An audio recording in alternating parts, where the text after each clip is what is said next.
The state must be getting really tired of the defense attorney and his constant whining. It's really pretty incredible. They spent an hour and a half yesterday before they ever got to a witness, complaining and objecting to a number of exhibits. Some of their objections were noted and upheld. Some of them were denied. In my view, all of them should have been denied. But again, I'm not the judge. So at any rate, I'll have more about all of this in just a moment.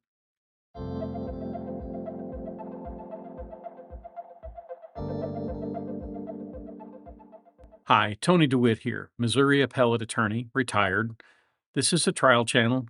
No legal advice is given, and everything that I say pretty much is my opinion unless stated otherwise. This is the case of Hawaii versus Dr. Gerhard Koenig. It's a case built out of Hawaii where a woman was attacked at the Pali Lookout, which is one of the tourist sites there. And they have charged the doctor that did that with attempted murder. It's been an interesting trial so far.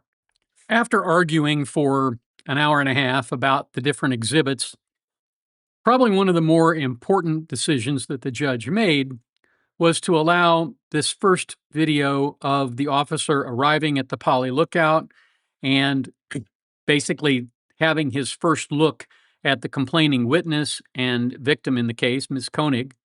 And as far as the hearsay objection, which was made, because there obviously would be hearsay in any of that, those are out-of-court statements.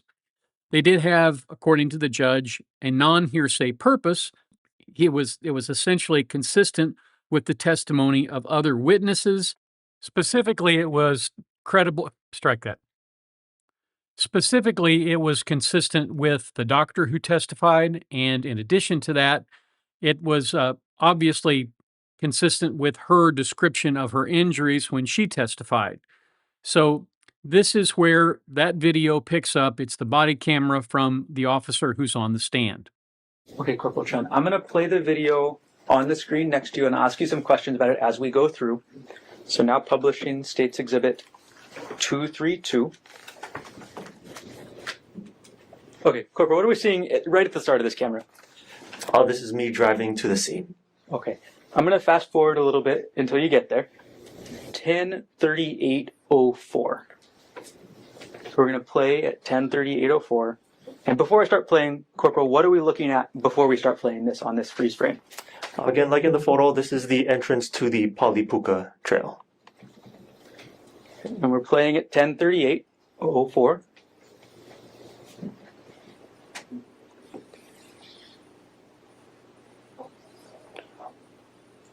We're pausing at 10:38:16. Corporal, what are you doing in this part of the clip? I'm putting on some protective latex gloves. Why are you doing that? Just because of the call that came in, an assault, I might have to go hands-on with somebody, and I prefer to keep my hands as clean as possible. Okay. We're going to play at 10:38:16.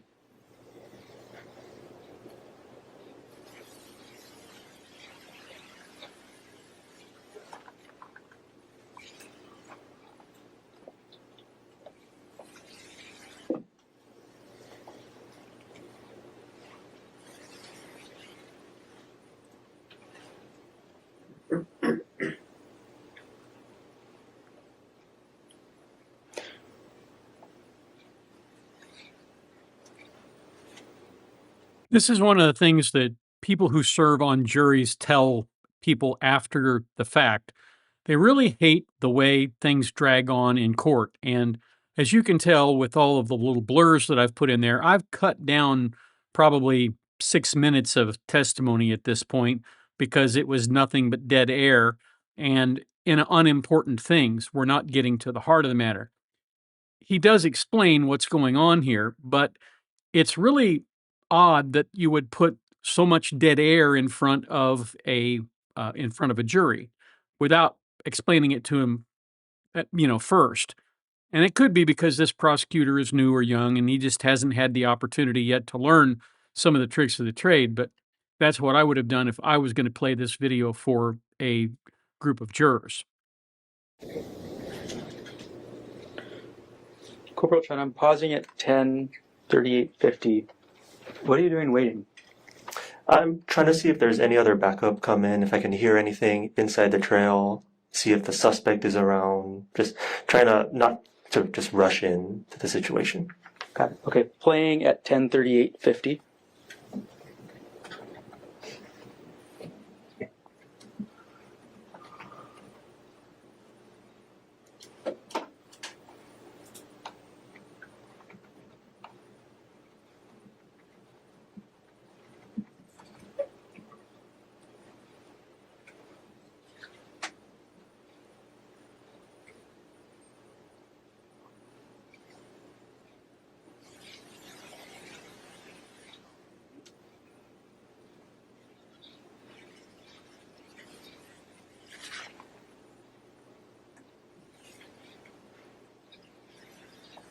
You can see the officer looking down at the other approaches to make sure nobody is coming. He's unaware of where the suspect might be, so that certainly seems to be a reasonable thing to do. Corporal, what are we seeing at, I'm pausing at 10:39:33. What are we seeing in this portion of the clip? We're seeing the reporting person on the left, that's Sarah Bushbaum, the complainant, that Ariel Koenig in the middle, and then the other witness, Amanda Morris, heading down the trail. I'm going to play at 10:39:33.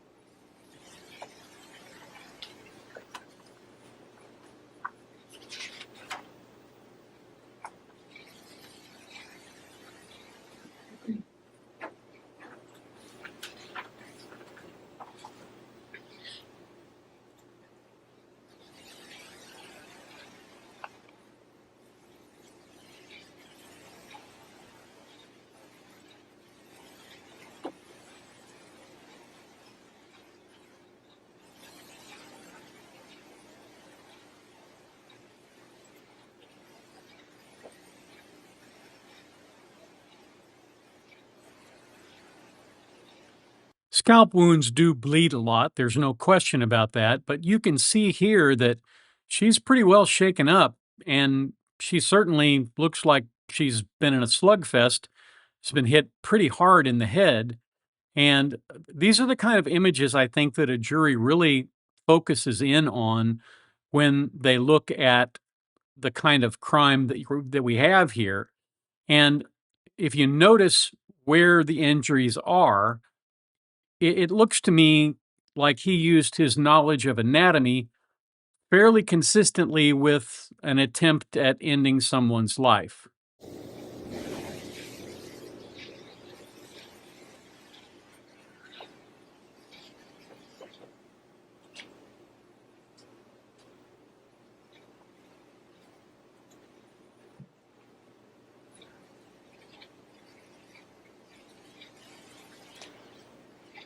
Corporal, I'm pausing at 10:40:54. What are you doing at this point? So right now I'm trying to determine if a crime had occurred. If a crime did occur, I'm trying to find out. Pause you right there. Sorry. What are you physically doing? I saw your phone in your hand just a moment ago. What are you doing with your phone? I'm about ready to take a picture and then see if I could locate the suspect as well, because that's my work phone, so we're able to search up people. Okay. So that's the same picture that you showed us yesterday? Yes. Okay. Playing at 10:40:54.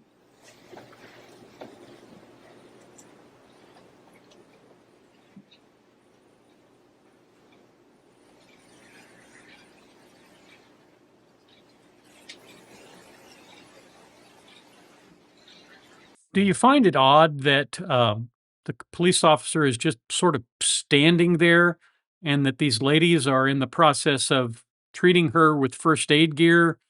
I don't think they've been identified yet, but clearly they are working to try and make this woman feel better. And he isn't really asking anybody any questions at this point. That doesn't sound to me like he's looking for the suspect. It sounds to me like he's waiting for backup, and I strongly suspect that's what he was really doing here.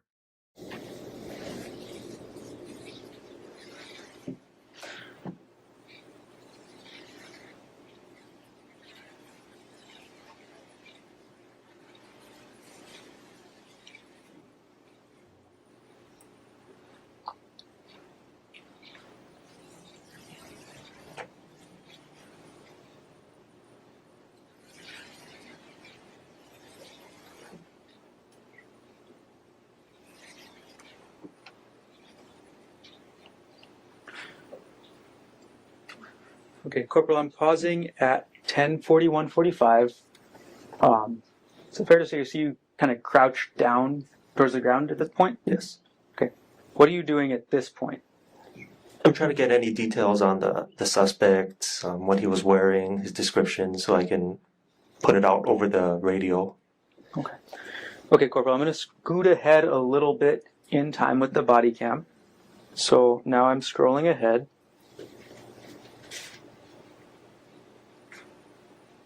And I'm pausing at 10:43:07. Is this where you're still in the gathering information stage? Yes. Okay.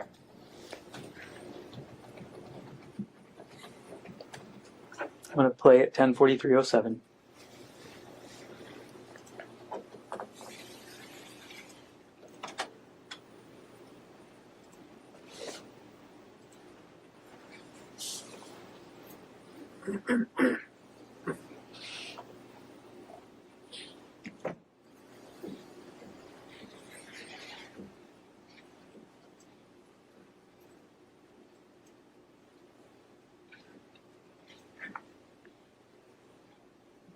Now, I could go on, but I think it's important that we explain a couple of things here. First of all, the reason there is no sound is not because their body cameras don't record sound. Clearly, they do.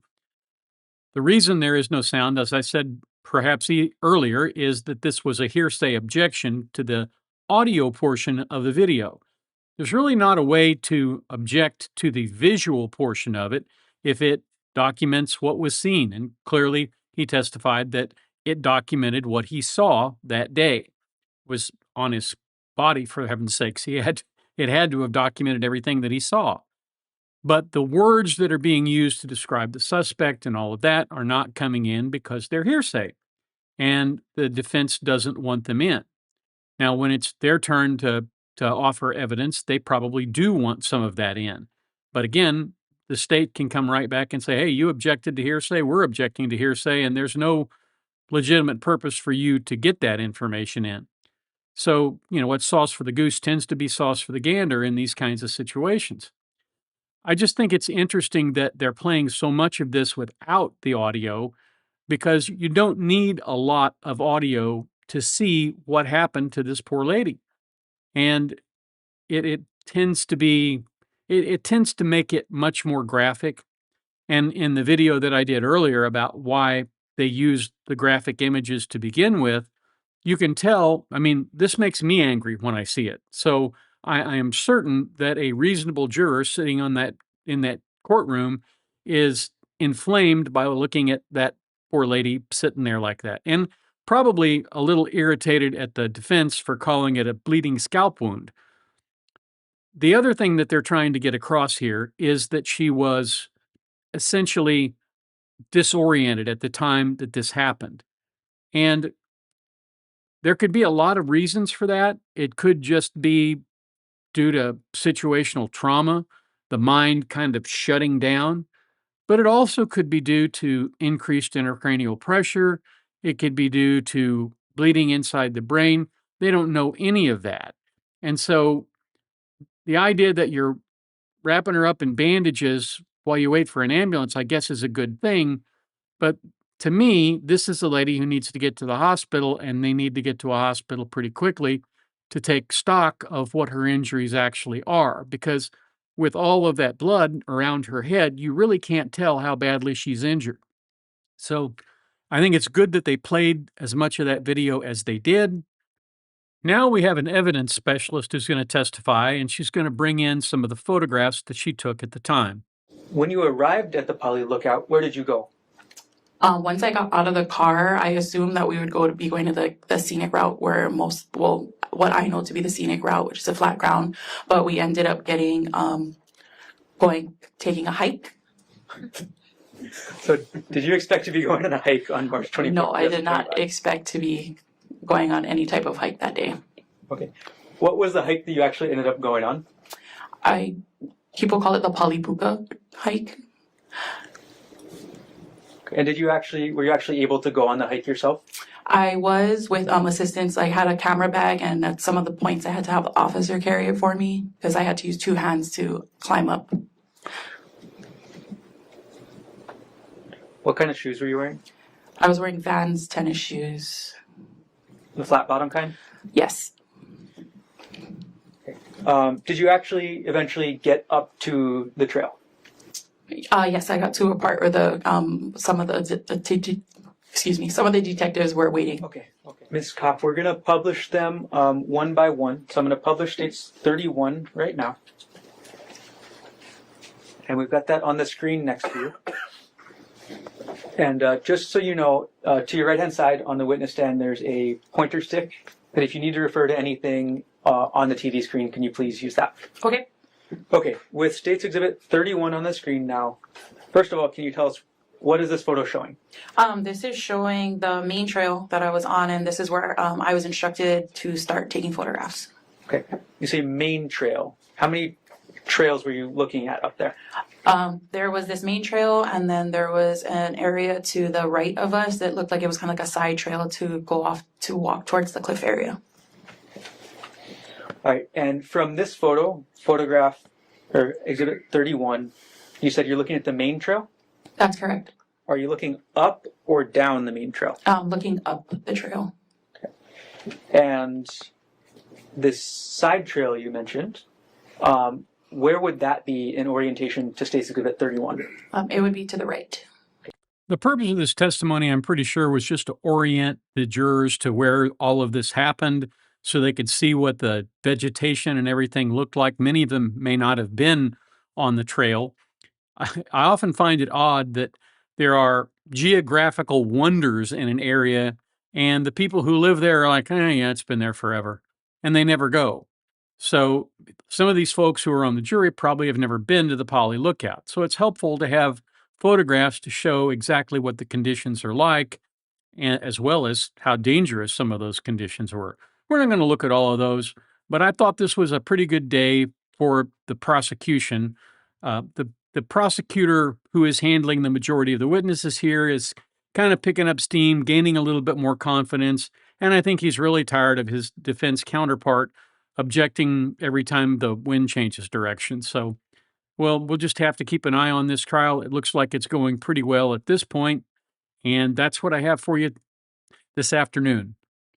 Thanks for watching. I appreciate you being here today, and especially if you have subscribed. That means a lot to me. If you have the opportunity today, try to do just one kind thing to help somebody else. Doesn't have to be a big thing. Any kind thing will do. Buy somebody a Coke, get them a cup of coffee, hold open a door for somebody struggling with a package, or even better, overtip your waitress or waiter if you eat out. Those kinds of things make their day brighter, and you may find yourself noticing other people when they do kind things for you. That would be a way to help make the world a better place. Because after all, isn't that what we're all after? I'm going to drop my email address up here in the event you have a comment or some suggestions to make. I'd appreciate it if you'd send them to me. Always enjoy getting something that says video request because, again, that's how I keep making videos. Now, YouTube has a few things that they think you might be interested in, and they're going to be showing up in the little boxes right up there.